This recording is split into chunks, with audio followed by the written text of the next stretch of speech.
Hello everyone, कैसे हो आप सब। स्वागत है आप सबका एक और नए ब्लॉग में। और आज का जो ये ब्लॉग है ये है गोवर्धन पूजा वाले दिन का। तो दिवाली जो थी वो हम लोगों ने 31 अक्टूबर को मनाई थी। दैन 1 तारीख को फ्री था, मतलब कोई भी त्यौहार नहीं था।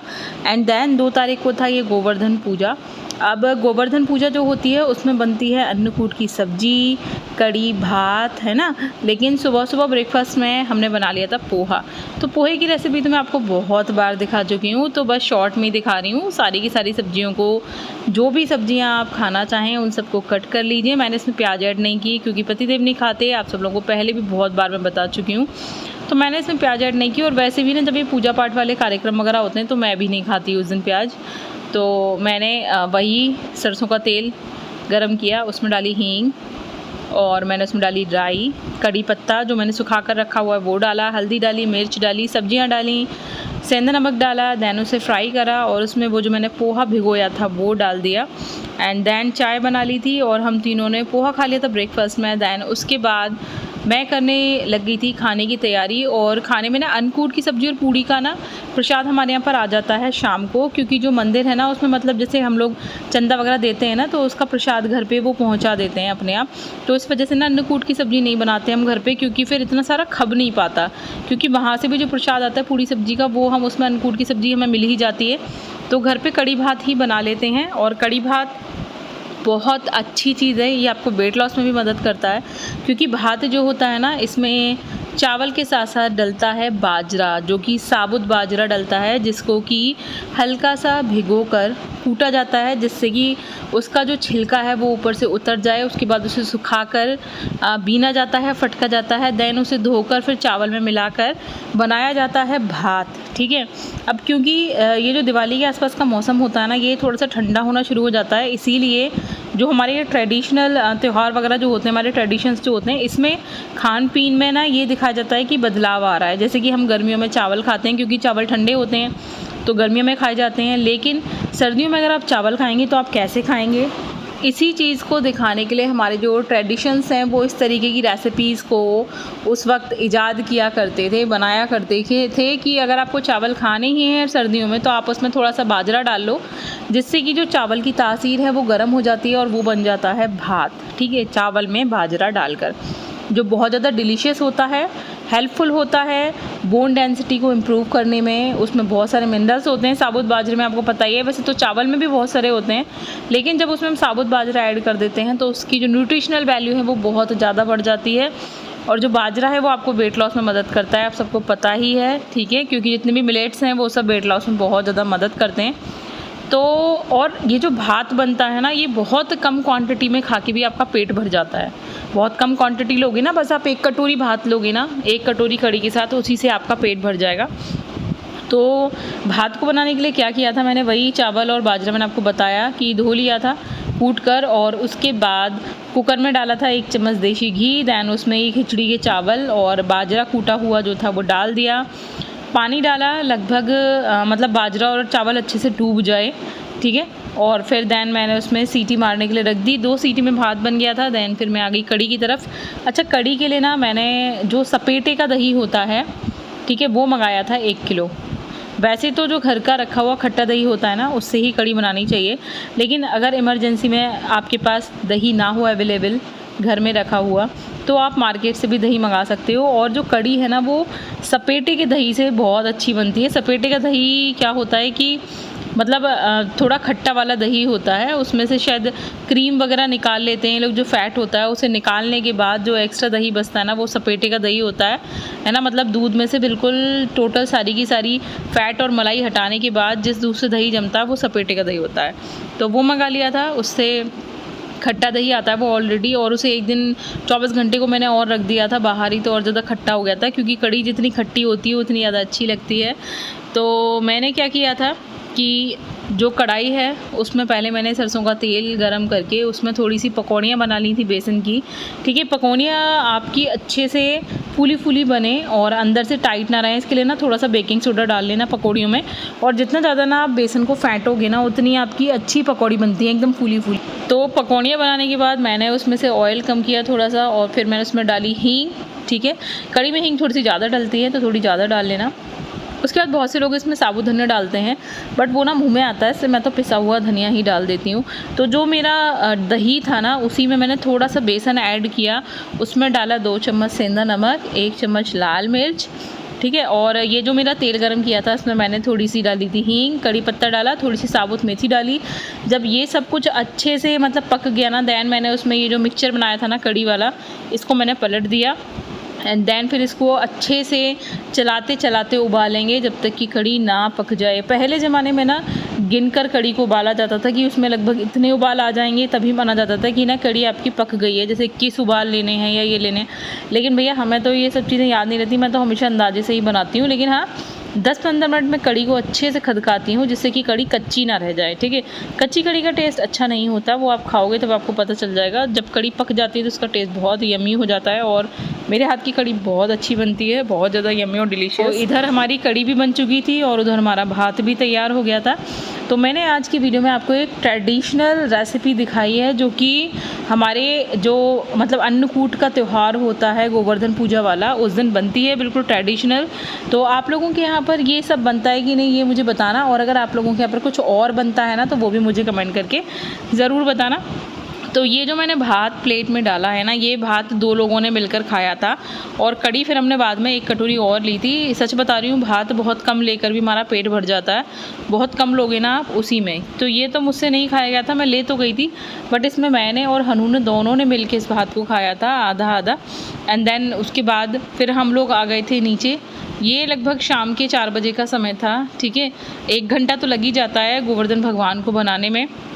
तो मैं और मेरी देवरानी हम दोनों आ गए थे नीचे। बाहर हम लोगों ने बाहर उतरवा दी थी कार, जो है पार्किंग वाली जो जगह है, यहीं पर हम लोग गोवर्धन बनाते हैं। और इस बार जो त्यौहार है ना, वो दुहल्लर चल रहे हैं, मतलब दोहरे त्यौहार रखे जा रहे हैं हमारे यहाँ पर, क्योंकि अभी जेठ जी की शादी हुई थी।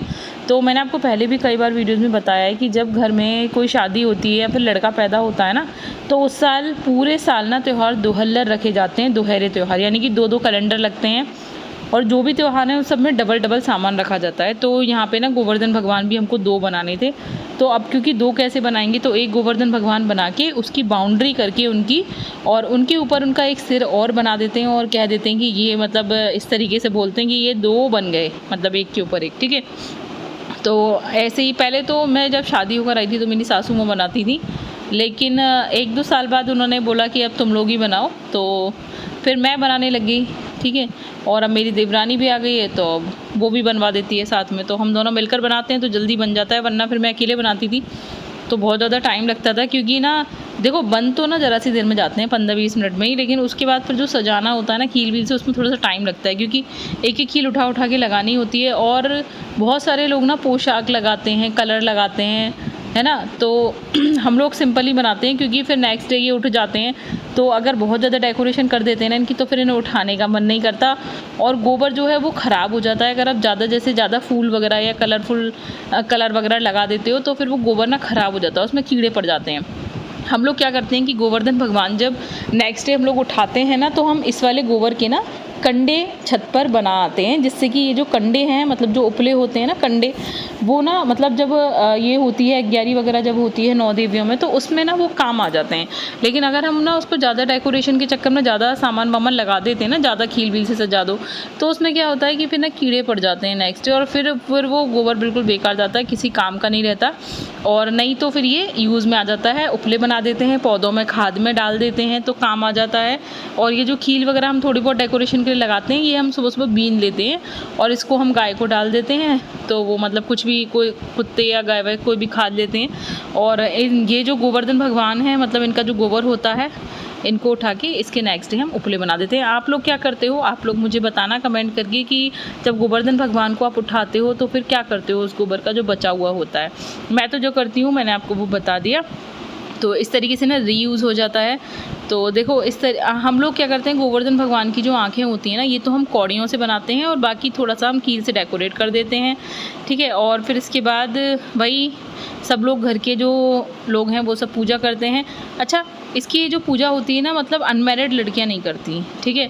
जो मैरिड हैं वो पेड़ से छींटे बीटे मारते हैं, और जो उसकी परिक्रमा होती है वो हमारे यहाँ पर ना लेडीज़ लोग परिक्रमा नहीं करते, सिर्फ जेंट्स लोग ही परिक्रमा करते हैं। लेडीज़ लोग बस छींटे बीटे मारती हैं अब मुझे नहीं पता कि इसके पीछे क्या लॉजिक है, क्योंकि मेरी सासू माँ ने इसके पीछे आज तक मुझे लॉजिक नहीं बता पाई। बट अगर आप लोगों को इसका लॉजिक पता होना कि क्यों लेडीज़ लोग परिक्रमा नहीं करती गोवर्धन महाराज की, तो प्लीज़ मुझे ज़रूर बताना, क्योंकि मुझे ये लॉजिक को समझ में नहीं आता कि जब हम लोग छींटे मार सकते हैं गोवर्धन भगवान को पूजा करने के लिए, तो हम उनकी परिक्रमा क्यों नहीं कर सकते। पता नहीं, अगर आप लोगों को पता हो ऐसा कुछ तो मुझे कमेंट करके ज़रूर बताना, ठीक है। और आप लोगों को मेरे फेस्टिवल वाले ब्लॉग्स कैसे लग रहे हैं ये भी मुझे कमेंट करके बताना। और मौसम बहुत ज़्यादा ख़राब चल रहा है, तो अपना ध्यान रखिए, अपने स्वास्थ्य का भी ध्यान रखिए। वायरल बहुत ज़्यादा फैल रहा है, गले का इन्फेक्शन बहुत ज़्यादा फैल रहा है और सर्दी जुकाम बहुत ज़्यादा हो रहा है, मौसम बदल रहा है, तो अपना ध्यान रखिए और अपने बच्चों का, परिवार के सब लोगों का, सबका ध्यान रखिए। और अगर आप चैनल पर पहली बार आए हैं और आपने यहाँ तक मेरी वीडियो देख ली है तो चैनल को प्लीज़ सब्सक्राइब कर लीजिएगा। वीडियो कैसी लगी ये कमेंट करके ज़रूर बताना, और वीडियो पसंद आई तो लाइक शेयर ज़रूर करना। और वीडियो कैसी लगी, वीडियो का कौन सा पार्ट आपको अच्छा लगा, कि आपको मेरी रेसिपीज़ पसंद आती हैं या फिर जो मैं और चीज़ें बताती हूँ वो पसंद आती हैं, ये भी मुझे कमेंट करके ज़रूर बताना। और आप में से कौन कौन लोग हैं जो वेट लॉस करने के लिए वापस तैयार हैं, क्योंकि फेस्टिवल हो चुके हैं ख़त्म। इस गोवर्धन पूजा के ब्लॉग के बाद एक ब्लॉग और आएगा जो है भाई दूज का ब्लॉग। दैन उसके बाद मैं वापस से शुरू करूँगी अपनी वेट लॉस जर्नी, और वो जर्नी शुरू करने से पहले मैं बनाऊँगी अपना वेट लॉस चूरन, जो मुझे हर बार हेल्प करता है वेट को कम करने में, बॉडी से फ़ैट को हटाने में, और भी बहुत सारी हेल्थ प्रॉब्लम्स को मेरी बॉडी से दूर करने में। तो अगर आप सब लोगों को वो चूरन चाहिए तो मेरे चैनल को अभी सब्सक्राइब कर लेना, जिससे कि जैसे ही ये फेस्टिवल ब्लॉग ख़त्म होंगे दैन उसके नेक्स्ट बाद जब मैं वो वेट लॉस चूरन का वीडियो डालूं तो आप लोगों से बिल्कुल भी मिस ना हो, ठीक है। और वो वेट लॉस चूरन इतना अच्छा है कि आप अगर एक्सरसाइज भी नहीं करोगे, ज़्यादा डाइटिंग भी नहीं करोगे ना, तो भी वो चूरन आपका वेट कम करा देगा और आपकी बॉडी की बहुत सारी प्रॉब्लम्स को वो दूर कर देगा। वो चूरन ना सिर्फ वेट लॉस कराता है, जॉइंट पेन में भी बहुत ज़्यादा मदद करता है, दवाइयों का साइड इफ़ेक्ट दूर करता है। मैं अब तक उसे 3 बार बनाकर खा चुकी हूँ और अब मैं उसे चौथी बार बनाने वाली हूँ। हर बार वो काम करता है, बहुत ही बढ़िया काम करता है। तो अब जैसे कि अब ये मौसम ठंडा शुरू हो जाएगा, क्योंकि वो थोड़ा सा गर्म तासीर का है। वैसे तो मैं इसको गर्मियों में भी खा लेती हूँ, बट गर्मियों में वो कंटिन्यूस में नहीं खा पाती, मेरे दाने वगैरह निकल आते हैं, थोड़ा गर्म होता है वो तासीर में। लेकिन अब जो मौसम है ये बेस्ट है उस चूरन को खाने के लिए। तो आप सब लोग भी तैयार हो जाना मेरे साथ उस चूरन को बनाने के लिए। और हमारे गोवर्धन बाबा आपको कैसे लगे ये मुझे कमेंट करके ज़रूर बताना। ये देखो बच्चे भी तैयार हैं पूजा करने के लिए। और ये ना गोवर्धन बाबा का के नीचे हमने एक कुत्ता बिठाया है गोबर का ही बना के, जिसको कपड़ा उड़ा दिया जाता है। और आप लोग दोहल्लर त्यौहार कैसे बनाते हो, हमारा दोहल्लर त्यौहार आपको कैसा लगा ये बताना। अभी बस दिए जलाने रह गए थे और पूजा की सारी तैयारी हो गई थी। गोवर्धन बाबा के ये जो हम गिट्टू से बनाते हैं ना, इसमें 2-2 सीख लगाई जाती हैं पीली वाली पूजा करने के लिए। इधर उधर कुछ खिलौने वगैरह भी बनाए जाते हैं, उनको भी सजा देते हैं हम छोटा सा करके। और ये जो इलेक्ट्रॉनिक लाइटर मंगाया था, 2 मंगा लिए मैंने अब तक, तो उससे दिए जला रहे थे हम लोग दोनों तरफ से। और फटाफट से तैयारी कर रहे थे पूजा की, जिससे कि सबको बुलाया जा सके। और पापा जी आ गए थे, मम्मी जी को बुलाने के लिए गए थे हम लोग, सासू माँ को, जिससे कि सब लोग बैठ के फटाफट से पूजा कर सकें। तो कैसा लगा आपको आज का ब्लॉग ज़रूर बताना। और यार ये जो त्यौहार वगैरह होते हैं ना, इनका मज़ा परिवार के साथ ही होता है। अकेले अकेले त्यौहार मनाने में कोई भी मज़ा नहीं है। तो आप लोग भी त्योहारों पर घर जा पाते हो या फिर आपको त्यौहार अकेले ही मनाने पड़ते हैं, ये भी कमेंट करके ज़रूर बताना। जो लोग बाहर रहते हैं, फैमिली से दूर, काफ़ी दूर दूर सिटीज़ में रहते हैं, उनके साथ तो मजबूरी हो जाती है कि वो नहीं जा पाते त्यौहार घर पर मनाने के लिए। कभी कभी कुछ ऐसी इमरजेंसी वगैरह पड़ जाती है कि अकेले ही त्यौहार मनाना पड़ता है। बट आप लोगों को मैं अच्छे से समझ सकती हूँ कि कैसा फ़ील होता होगा, क्योंकि अकेले त्यौहार मनाने में कोई भी मज़ा नहीं है, जो त्यौहार मिल बांट के मनाने में है। तो इस तरीके से ना यहाँ पे हम लोग छींटे मारते हैं गोवर्धन भगवान पे, हल्दी के, चावल के और खील बतासे से इनको जमाते हैं। उसके बाद पानी के भी छींटे मारते हैं, उसके बाद गोल गोल घूमते हैं और 7 परिक्रमा की जाती है। ऐसा माना जाता है कि जैसे हम गोवर्धन पर्वत की परिक्रमा करते हैं, उसी तरीके से अगर हम 7 परिक्रमा इनकी कर लेते हैं तो हमें उसी का फल, उसी का पुण्य मिल जाता है। लेकिन पता नहीं क्यों लेडीज़ परिक्रमा नहीं करती, मुझे ये चीज़ समझ में नहीं आया। अगर हम भी कर लेंगे तो हमें भी थोड़ा सा पुण्य मिलेगा। तो आप लोग मुझे बताना कमेंट करके, अगर आप लोगों को पता हो कि औरतें क्यों नहीं परिक्रमा करती हैं इसकी। अगर आप लोगों के यहाँ पे भी नहीं होती परिक्रमा, मतलब लेडीज़ लोग नहीं करते, सिर्फ जेंट्स लोग करते हैं, तो मुझे कमेंट करके इसका रीज़न ज़रूर बताना, ठीक है। तो बाकी वही है कि जो भी पूजा पाठ हैं वो सब पेयर से ही करने चाहिए। और मुझे अच्छा भी लगता है थोड़ा पेड़ से पूजा पाठ करना। और अभी आप पिछले 2-3 ब्लॉग्स में पतिदेव को भी देख रहे होंगे, क्योंकि पतिदेव अभी आजकल ब्लॉग्स में आ रहे हैं क्योंकि वो शूट करवा रहे हैं। तो मुझे बड़ा अच्छा सा लग रहा है कि जब मैं कभी कभी फैमिली ब्लॉग्स में शूट कर पाती हूँ सबको, तो मुझे अच्छा लगता है। वैसे तो मैं ज़्यादातर ब्लॉग्स में सबको शूट नहीं करती क्योंकि मैं अपने पर्सनल ब्लॉग ही बनाती हूँ, बट कभी कभी जो फैमिली ब्लॉग्स होते हैं उनमें अच्छा लगता है मुझको जब सब लोग दिखाई देते हैं, तो सब लोग एक साथ होते हैं, मुझे बहुत अच्छा लगता है। आज का ये ब्लॉग बस मेरा यहीं तक था।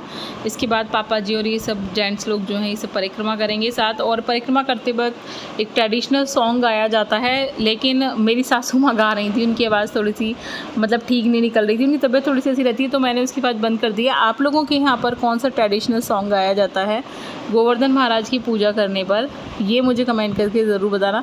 मेरी सासू माँ को थोड़ा आधा अधूरा सा याद था, तो वो आधा अधूरा ही गा रही थी और पापा जी समझा रहे थे कि ना कैसे कितनी परिक्रमा की जाती हैं, क्यों की जाती हैं। क्योंकि जो मेरे पापा जी हैं ना, वो मतलब जो मेरे ससुर जी हैं वो लगभग हर हफ्ते सा वृंदावन जाते रहते हैं, मथुरा जाते रहते हैं मंदिरों के दर्शन करने। तो बहुत मंदिरों के दर्शन कर चुके हैं और परिक्रमा भी कई बार कर चुके हैं, तो उनको पता है कि किस परिक्रमा का कितना वो होता है, कितनी परिक्रमा लगाई जाती हैं और इतनी परिक्रमा क्यों लगाई जाती हैं। अच्छा, हमारे यहाँ पे क्या होता है कि ना लोटे का जल लेते हुए चलते हैं, थोड़ा थोड़ा जल गिराते चलते हैं और परिक्रमा लगाते चलते हैं, काउंट करते जाते हैं। और ट्रेडिशनल सॉन्ग भी कुछ गाया जाता है, पता नहीं, मुझे तो वो सॉन्ग आज तक याद नहीं हुआ, बट सासू माँ मतलब जो पुराने लोग होते हैं ना, उन लोगों को पता होता है कि क्या गाना है। हम लोगों को तो अब याद नहीं रहता, हमें तो बस यही पता रहता है कि 7 परिक्रमा लगानी होती हैं बस।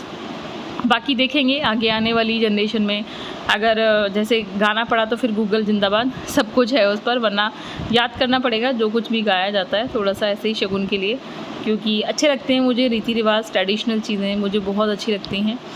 तो सब लोगों ने कर ली थी परिक्रमा और यहीं पर ये ब्लॉग ख़त्म होता है। पसंद आया हो तो प्लीज़ लाइक शेयर ज़रूर करना। मिलेंगे नेक्स्ट ब्लॉग में। Bye bye, good night.